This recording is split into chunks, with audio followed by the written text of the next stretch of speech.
Now, during the Revival match, the match ran 4 minutes, by the way, half of which was a split screen. In the middle of the match, they cut backstage to Dasha Bot. She was interviewing random wrestlers about wanting Vince McMahon to give them Braun Strowman's spot against Brock Lesnar at the Royal Rumble. No wonder these guys want their release.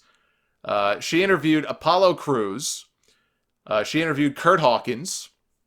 She interviewed, or tried to anyway, EC3.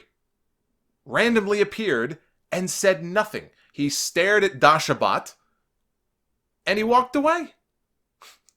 Hell of a debut for EC3. Literally debuted in a picture-in-picture segment.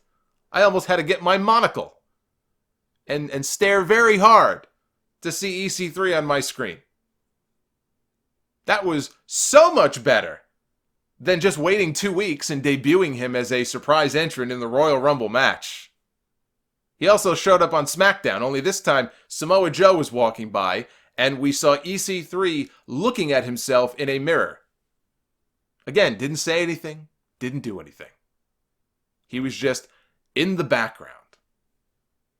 This is all part of Vince McMahon's plan, apparently, to get people familiar with the new NXT talent by just seeing their faces. Because they apparently have not yet figured out how to use them or which brand that they're going to be wrestling on. And so for now, they're going to be on both brands. The Observer had a note, and I sat here stunned while I read this, that Vince McMahon's mentality is that none of this is going to matter once they come up with a plan on how to use them because they will all have forgotten about this. They're going to give us all the Men in Black treatment. We're not going to remember a thing about this. It's not going to matter. Then why do it in the first place? I don't understand.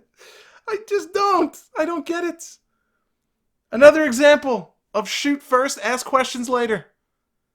If you ever see Vince McMahon with a gun in his hand, run the other way as fast as you can. Nikki Cross, at least, she debuted as a surprise teammate for Bayley and Natty in an actual match against the Riot Squad.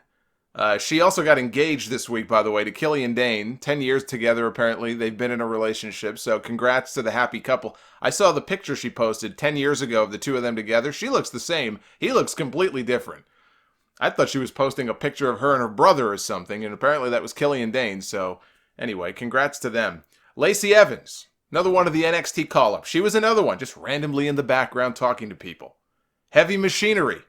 They debuted during A Moment of Bliss with Alexa Bliss.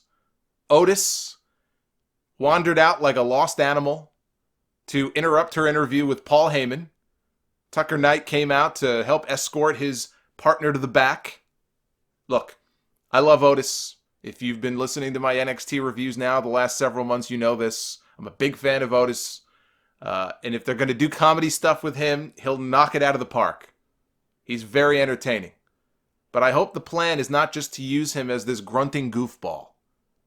Kurt Angle, he played the goofball character great when he debuted.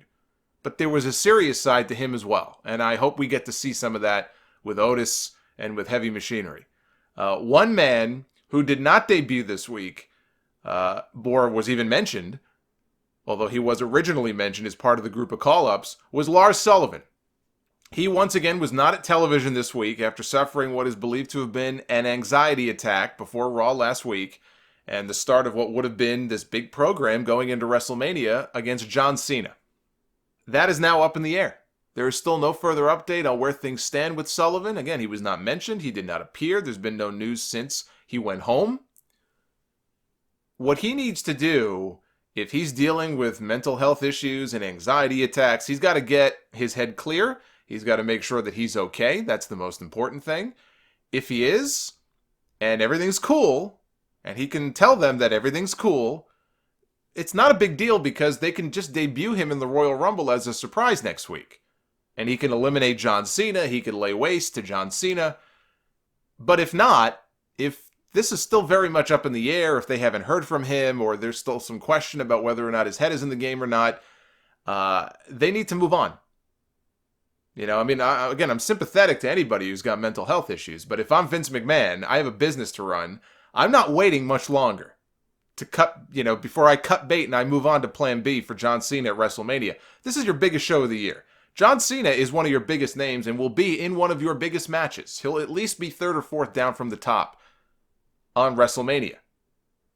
If you cannot count on this person to be there, if it's too much of a risk, if he's unreliable, I mean, let's say he had anxiety, as the reports suggest, over debuting on Raw and working with John Cena, what's to say that he'll be well enough to walk out in front of 85,000 people, for a match against him? You're live, the camera's on you, it's the biggest show of the year, big football stadium filled with people. Who's to say that, he'll be okay enough to rely on to go out there and do the match? It might sound cruel, but if I'm Vince McMahon, I move on. Let this man sort out his issue. They don't have to fire him. I'm just saying, let him get better and sort out whatever issues it is that he's having. And give him a proper debut when he's ready. You don't have to thrust him immediately into a program with John Cena. Maybe he's not ready. This is going to be one of your top WrestleMania matches, whoever he's in there with. You can't have this uncertainty hanging over your head. I see Elias and Velveteen Dream were on Twitter this week teasing possible matches with John Cena. I'm sure both men would love to wrestle John Cena at WrestleMania. Dream needs to stay right where he is right now. I still have a lot of hesitation about him coming up to the main roster just yet. I think John Cena's opponent at WrestleMania should be Samoa Joe. And they should make it a hair match, so Joe can shave that fucker's head bald.